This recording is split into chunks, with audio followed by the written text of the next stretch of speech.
घर जाकर धर्मपाल अपनी पत्नी से आज के दुखद हादसे के बारे में दुखी मन से बताता है।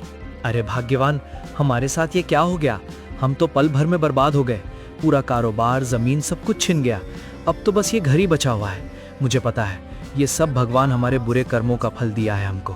ये जी, आप ऐसे मायूस मत हो, कुछ रास्ता होगा। हम ऐसे कैसे बर्बाद हो गए। और हाँ, आप तो वो दूसरे गांव के जमींदार के साथ व्यापार करते थे ना, उनसे मदद मांगिए ना, वो तो कुछ मदद कर देगा। अरे कैसी मदद माँ, वो आदमी मदद करेगा। अरे मदद छोड़ो, उसने हमारे चावल के मिल की जमीन को भी हड़प लिया। अरे ये क्या कह रहा है तू। अगर किसी से मदद नहीं मिला तो हम क्या करेंगे इस मुसीबत के घड़ी में। छोड़ो भाग्यवान, जो हुआ है वो सब अपने ही बुरे कर्मों का नतीजा है। तुम खुद ही सोचो, हमने मेरी दोनों भतीजियों को कितना दुख दिया है, उसी का पाप लगाए हमें। हाँ माँ, बाबूजी बिल्कुल सही कह रहे हैं। हमने पाप किया है, हमें अब इसी दुनिया में पापों का फल भुगतना पड़ेगा। पता नहीं बिना पैसों के अब ये घर कैसे चलेगा। हाँ कमल बेटा, तू सही बोल रहा है। अब हम ये घर कैसे चलाएंगे। हमें तो गांव में कोई मदद भी नहीं करेगा। ज्योति और मीरा के ऊपर किए अन्याय के लिए गांव वाले भी हमसे नाराज हैं। ऐसे तो हम सड़क पर आ जाएंगे। ये सब बात करके तीनों बहुत उदास हो जाते हैं और तभी इस उदासी भरे माहौल में बिमला बोल पड़ती है। ये जी, मेरे मन में एक विचार आया है। क्यों ना हम ज्योति और मीरा के पास जाकर उनसे मदद मांगे और साथ में उनसे हाथ जोड़ के माफी भी मांग लेंगे। मदद? कैसी मदद माँ? वे दोनों हमारी कैसे मदद करेंगी? उनके पास तो मदद करने के लिए कुछ भी नहीं है और ना ही वे मदद करेंगी। आखिर इतना दुख जो दिया उनको हमने। अरे क्या बोल रही हो तुम, पागल हो गई हो क्या? कितना परेशान किया है उनको। अब किस मुंह से जाऊंगा उनके पास मदद मांगने। और वे तो खुद ही कितनी मुश्किल से जी रहे हैं, हमारी क्या मदद करेंगे वे। अरे आप लोग थोड़े शांत हो जाइए। हम उनसे पहले दिल से हाथ जोड़कर माफी मांगेंगे और उसके बाद हम उनकी जमीन पर खेती करने की इजाजत मांगेंगे और खेती का जो भी मुनाफा होगा उनको भी आधा देंगे और हमारा भी जैसे तैसे गुजारा हो जाएगा। और हाँ, मैं इस बार लालच में नहीं बोल रही हूँ, मैं बुरी परिस्थितियों के चलते बोल रही हूँ। तुम बात तो ठीक ही कर रही हो। हमें तो कोई मदद करेगा नहीं और हमें तो ज्यादा कुछ काम भी नहीं आता।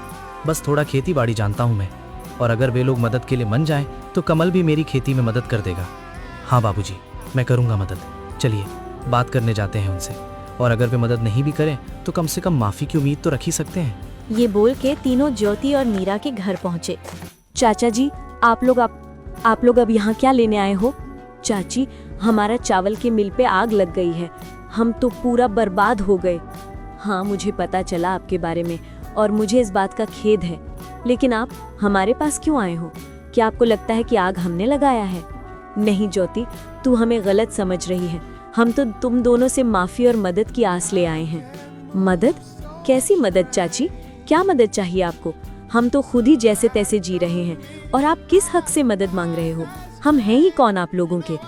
बिमला ने गिड़गिड़ाते हुए ज्योति और मीरा को सब कुछ बताया और ये सब बात होते समय धर्मपाल और कमल शर्मा से अपनी सिर झुका लिया था। मीरा बिमला की बात सुन के बोली, हम मदद करेंगे चाची, जो हुआ सो हुआ। आखिर आप लोग हमारी चाचा चाची हैं, हम आपके साथ हैं। क्या बोल रही तू मीरा? पागल हो गई है क्या? भूल गई कितना दुख दिया है इन लोगों ने हमें, और हमारे बुरे समय में ये लोग कहाँ थे? अब क्यों मदद करेंगे हम इनकी?